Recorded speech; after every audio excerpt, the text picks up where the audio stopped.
سورۃ البقرہ کی آخری 2 آیات بھی بہت اہمیت کی حامل ہیں، اور ان کی ایک فضیلت جو یہاں پتہ چلتی ہے کہ ان کو پڑھ کر اگر کوئی شخص دعا کرتا ہے تو وہ دعا قبول ہوتی ہے۔ ایک اور حدیث میں آتا ہے، عبداللہ بن مسعود سے روایت ہے کہ جب رسول اللہ صلی اللہ علیہ وسلم معراج پر تشریف لے گئے، رسول اللہ صلی اللہ علیہ وسلم کو وہاں 3 چیزیں دی گئی تھی، ایک تو 5 نمازیں، دوسری سورۃ البقرہ کی یہ آخری آیات، اور تیسری آپ کی امت میں سے اس شخص کے باقی تمام تباہ کرنے والے گناہوں کو اللہ نے بخش دیا جو اللہ کے ساتھ کسی کو شریک نہ ٹھہرائے، جو شرک نہ کرے۔ تو یہ 3 چیزیں ملی تھی جن میں نماز کا ذکر عام طور پر ملتا ہے کیونکہ اس کے بارے میں مزید وضاحت سے حدیث بھی ہیں۔ تو اس حدیث سے کیا پتہ چلتا ہے کہ سورۃ البقرہ کی آخری 2 آیات عرش کے نیچے سے خاص خزانے سے نصیب ہوئی ہیں، اور یہ نبی صلی اللہ علیہ وسلم ہی کو ملی ہے، باقی انبیاء کو نہیں دی گئی۔ ایک اور روایت سے پتہ چلتا ہے، نعمان بن بشیر سے روایت ہے کہ نبی صلی اللہ علیہ وسلم نے فرمایا کہ اللہ تعالیٰ نے آسمان و زمین پیدا کرنے سے 2000 سال پہلے ایک کتاب لکھی، اس کتاب میں سے 2 آیات اتاری جن کے ساتھ سورۃ البقرہ کو ختم کیا۔ کب کی بات ہے یہ؟ زمین و آسمان کے پیدا کرنے سے 2000 سال پہلے کی بات۔ قلم کب پیدا ہوا تھا؟ 50,000 سال پہلے، باقی چیزوں کی تخلیق کی۔ جس گھر میں 3 رات یہ آیات پڑھی جائیں شیطان اس کے قریب نہیں آتا۔ رسول اللہ صلی اللہ علیہ وسلم نے فرمایا، مجھے سورۃ البقرہ کی آخری آیات عرش کے نیچے ایک خزانے سے دی گئی، مجھ سے پہلے یہ آیات کسی نبی کو نہیں دی گئی، یعنی یہ آپ کی خاص خصوصیت ہے کہ آپ کو یہ نصیب ہوئی۔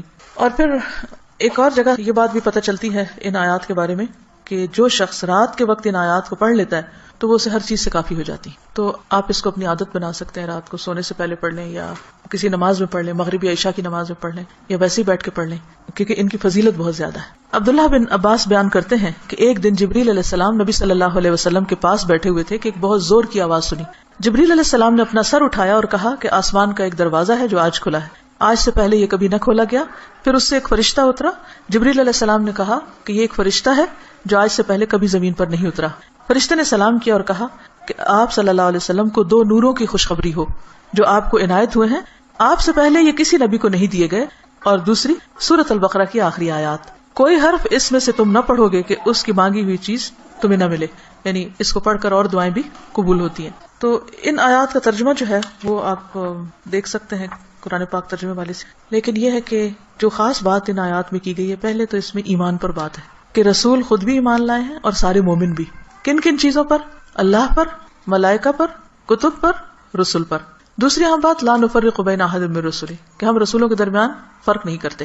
فضیلت جو اللہ نے ان کو دی وہ اللہ ہی نے دی، لیکن ہمارا کیا فرض بنتا ہے کہ سب پر ایمان لائیں۔ اور پھر صحابہ کرام نے کیا کہا؟ وقالوا سمعنا واطعنا، کہ ہم نے سنا اور ہم نے اطاعت کی، ہم ایمان لے آئے، اور جو کچھ ہمیں کہا جائے گا ہم اس کو مانتے ہیں۔ ہمیں اس کے بدلے کیا چاہیے؟ غفرانک، تیری بخشش چاہیے۔ یعنی بندہ اللہ کی بات مانتا ہے اور اللہ تعالیٰ اس کے ساتھ بخشش کا وعدہ کرتا ہے، ربنا والیک المصیر۔ اور یہ بخشش کیوں ضروری ہے کہ اللہ تعالیٰ ہم کو معاف کر دے؟ کیونکہ ہم نے اللہ کی طرف پلٹنا ہے، لوٹنا اسی کی طرف، رجوع اسی کی طرف۔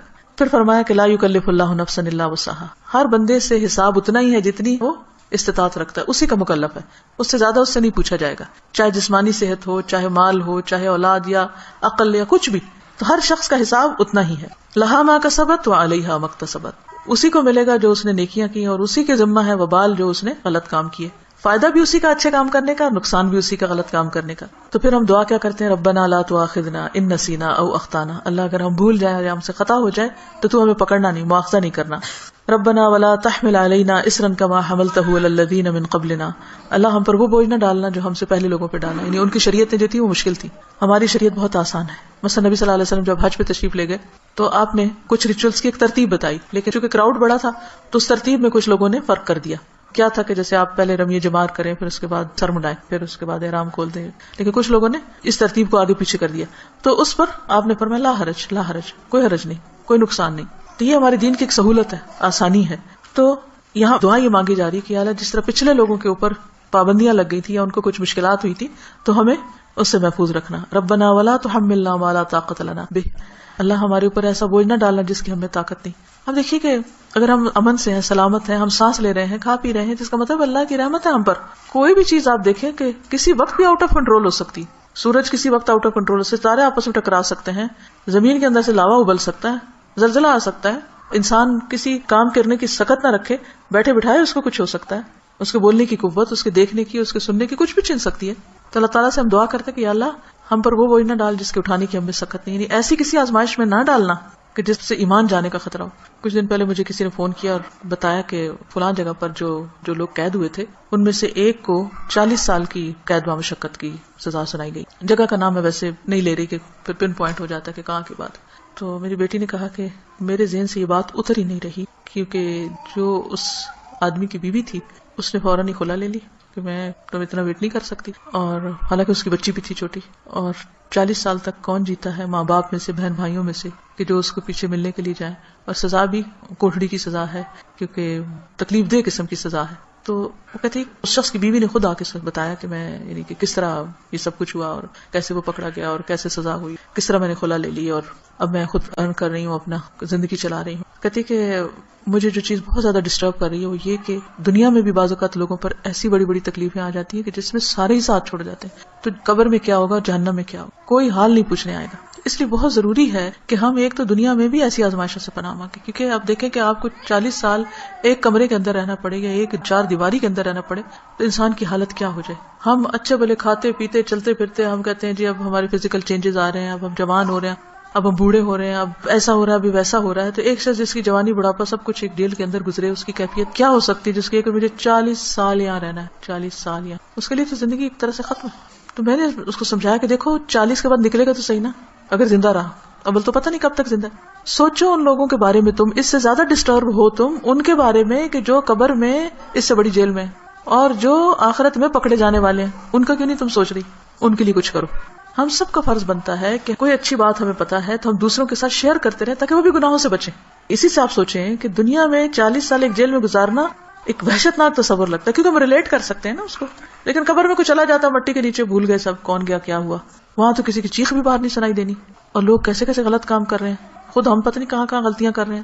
اللہ تعالیٰ ہم سب کو معاف کر دے. تو بات یہ ہے کہ اللہ سے یہ دعا مانگتے رہنا چاہیے کہ یا اللہ ایسی ہمارے اوپر آزمائش نہ لانا، ایسی مشقت نہ آئے کہ جس کو ہم اٹھا نہ سکے، چاہے وہ کوئی بیماری ہو، کوئی مرض ایسا ہو. آپ دیکھیں کہ بعض بیماریوں میں پین ہوتی ہے، بعض میں تکلیف ہوتی ہے، ناقابل برداشت حد تک تکلیف ہوتی ہے. اس وقت انسان کے لیے صبر کرنا اور اپنے آپ کو کنٹرول میں رکھنا کہ منہ سے کوئی غلط بات نہ نکلے، اور اگر منہ سے تو چھوڑے دماغ میں بھی برا خیال نہ، کیونکہ حدیث میں آتا ہے نا کہ تم اس وقت تک نہ مرو جب تک تمہارا حسن ظن اللہ کے بارے میں نہ ہو. اس کا مطلب نہیں کہ موت اپنے ہاتھ میں لے لو، اس کا مطلب یہ ہے کہ مرتے وقت تم اللہ سے اچھا ہی گمان رکھو تو تمہیں موت آئے. لیکن آپ کو پتہ ہے جب تکلیف کی شدت ہوتی ہے نا تو گمان اچھا رکھنا سب سے مشکل کام ہے، بہت مشکل.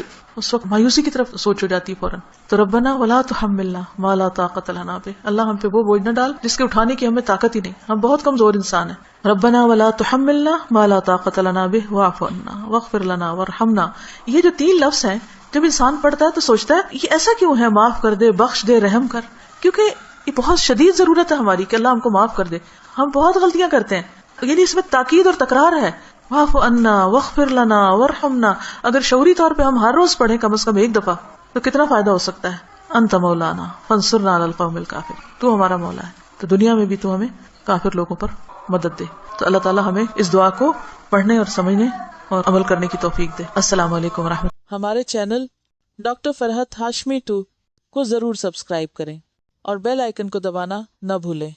اس بیان